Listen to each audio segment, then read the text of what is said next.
اور زندہ قوموں کی شان یہ ہوتی ہے کہ وہ حالات سے، ماضی کے واقعات سے افسردہ ہو کر، غمزدہ ہو کر بیٹھتی نہیں ہے۔ زندہ قوم کی شان یہ ہوتی ہے کہ ماضی کے حالات سے وہ سبق لے کر آئندہ کے لیے منصوبہ بندی کرتی ہے۔ ہم جن حالات کے شکار ہیں، بلڈوزر کے شکار نہیں ہیں، اور اس کفریہ اور شرکیہ نعرہ لگانے پر ہمیں ہی مجبور کیا جا رہا ہے۔ JSR کا نعرہ اور انسداد کے بہانے پر ہماری ہی بہن بیٹیاں ہیں، اور کئی مساجد ان کی نظر میں ہیں۔ ہمیں کیا کرنا چاہیے؟ مولانا سید ابو الحسن علی میاں ندوی رحمۃ اللہ علیہ کے خطبات میں ہے، جس کا مفہوم یہ ہے مسلمانوں، اگر اس ملک میں تمہیں رہنا ہے تو ایک ہی شکل ہے کہ تم اپنے دین کے ساتھ، ایمان کے ساتھ اور اسلام کے ساتھ ہی رہ سکتے ہو۔ ہم جتنی مضبوطی سے قرآن و سنت کو مضبوطی سے تھام لیں گے، اللہ کی طرف سے ویسے ہی فیصلے آئیں گے۔ فیصلے زمین پر نہیں ہوتے ہیں، فیصلے تو آسمان پر ہوتے ہیں۔ ایک عربی مقولہ آپ نے سنا ہوگا، اعمالکم عمالکم، کہ جیسے تمہارے اعمال ہوں گے تمہارے حکمران ویسے ہی ہوں گے۔ اس لیے ہم عزم کریں کہ جمہوریت کا خون کرنے والے ہم ان کو روکیں گے، محبت کا درس دیں گے، اور جمہوریت کی اصل روح کیا ہے، جمہوریت ہمیں کیا سبق دیتی ہے، ہم بتلائیں گے ایک ایک برادران وطن کو، ایک ایک فرد کو، کہ محبت سے ہی یہ ملک ترقی کر سکتا ہے۔ نفرت سے، عداوت سے، ظلم و ستم سے، بربریت سے یہ ملک کبھی ترقی نہیں کر سکتا۔ لہذا ہم مساجد کو 100% آباد کریں۔ ہم مسلمانوں کا المیہ یہ ہے، ہم پہلے مساجد کو ویران کرتے ہیں، پھر غیر اس کو مسمار کر دیتے ہیں۔ اس لیے ہم ارادہ کریں، عزم کریں کہ ہم اپنے اپنے محلے کی مسجد کو 100% آباد کریں گے، کیونکہ ہماری بقا دین اسلام کے ساتھ جڑ کر ہی ہے۔ قرآن و سنت جتنی زندگی میں ہوگی، اللہ اور اللہ کے رسول کی محبت جتنی مستحکم ہوگی، اللہ رب العزت اتنے ہی ہمارے ساتھ ہوں گے اور ہماری مدد فرمائیں گے۔ اور دوسری بات کہ ہم تعلیم میں، ایجوکیشن میں ترقی کرنے والے بنیں۔ تعلیم برائے روزگار نہ ہو، برائے نوکری نہ ہو۔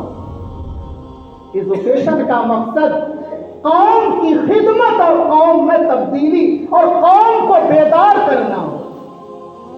آج ہماری قوم تعلیم کیوں حاصل کر رہی ہے؟ 99% کا مقصد سروس ہے، روزگار ہے۔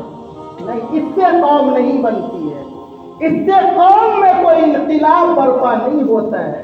تعلیم کا مقصد، ایجوکیشن کا مقصد قوم کو بیدار کرنا اور قوم کے مستقبل کو سنوارنا ہو، قوم کو راستہ دکھانا اور صحیح راستہ بتلانا ہو۔ ایک ایک بچہ تعلیم سے، ایجوکیشن سے آراستہ کیسے ہو، اس کے لیے ضروری ہے ہم تعلیم کو آسان کریں، تعلیم کو سستی کریں۔ جوتے نہیں ہیں تو کیا ہوا؟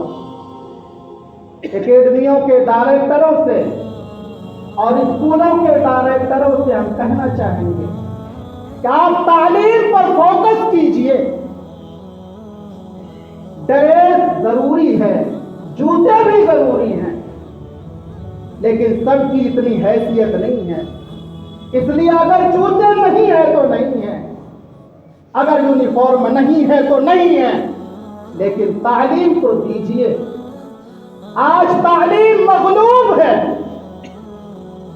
اور ڈریس کے پیچھے، جوتے کے پیچھے، ٹائی کے پیچھے اگر یہ پابندیاں لگا رہے ہیں تو یاد رکھیے بہت ہماری قوم کا ایک بڑا طبقہ اپنے بچوں کو نہیں پڑھا سکتا۔ کل کی بات ہے، دکان میں ایک بچی آئی، بڑا افسوس ہوا سن کر، یعنی وہ کپڑا لی وہ جس سے کپا بنتا ہے۔ میں نے پوچھا کہ کیا والد صاحب نہیں ہے تمہارے؟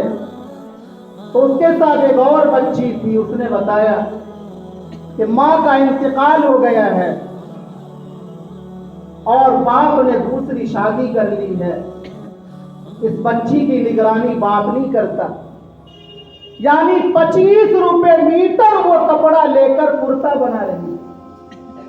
ایسے بچے اسکولوں میں ہیں، اکیڈمیوں میں ہیں۔ اگر آپ اس پر پابندی لگائیں گے کہ جوتے لاؤ، ٹائی بھی لاؤ، ڈریس کے بغیر آنا منع ہے، تو اندازہ لگائے کتنا بڑا طبقہ اور کتنے بچے تعلیم سے محروم ہو جائیں گے۔ اسی لیے تعلیم کو آسان کیجیے، سستا کیجیے، اور اپنے کو اور اپنوں کو مضبوط کیجیے۔ نفرت کا جواب محبت سے دیجیے۔ اپنے کو تعلیم میں بھی مستحکم کرنا ہے، اور اقتصادیت میں یعنی مال میں اور ثروت میں بھی۔ اگر کوئی سامان اپنوں کے پاس مل رہا ہے، غیروں کے پاس کیوں جائے؟ حالات اس کی اجازت نہیں دے رہے ہیں۔ آپ سمجھدار، آپ سمجھ گئے ہوں گے، اپنے کو بھی مضبوط کرنا ہے، تعلیم کے اعتبار سے، ثروت کے اعتبار سے، ایجوکیشن کے اعتبار سے، اور اپنوں کو بھی مستحکم کرنا ہے۔ اپنے بچوں کو، اپنی قوم کو، کاروبار ہم ان سے کریں درجہ مجبوری، حالات اس بات کی اجازت نہیں دیتے۔ اگر کوئی سامان اپنوں میں مل رہا ہے تو ان کے پاس ہم کیوں جائیں؟ حالات ناگفتہ بھی ہیں۔ اس لیے میرے دوستو، اور بھی بد سے بدتر ہوتے جا رہے ہیں۔ اس لیے خدا کے واسطے سمجھ پیدا کریں، اور مسلمانوں سے، دکانداروں سے گزارش ہے کہ ریٹ کو، رویے کو اور کوالٹی کو ٹھیک کرنا ہے۔ اگر ریٹ ہمارا درست ہوگا اور رویہ اور اخلاق درست ہوں گے اور کوالٹی ہم اچھی دیں گے، ہم ہمارے پاس ہی آئیں گے، وہ ہمارے بھائی، ان کے پاس کیوں جائیں گے؟ اس لیے آپ زیادہ سمجھدار ہیں، عقل مند ہیں۔ ملک کے حالات بڑے ناگفتہ بھی نہیں ہیں، سوچ سمجھ کر کوئی قدم اٹھائیں، اور نفرت کا جواب ہمیشہ محبت سے دینے کی کوشش کریں۔ اللہ تعالیٰ صحیح سمجھ عطا فرمائے۔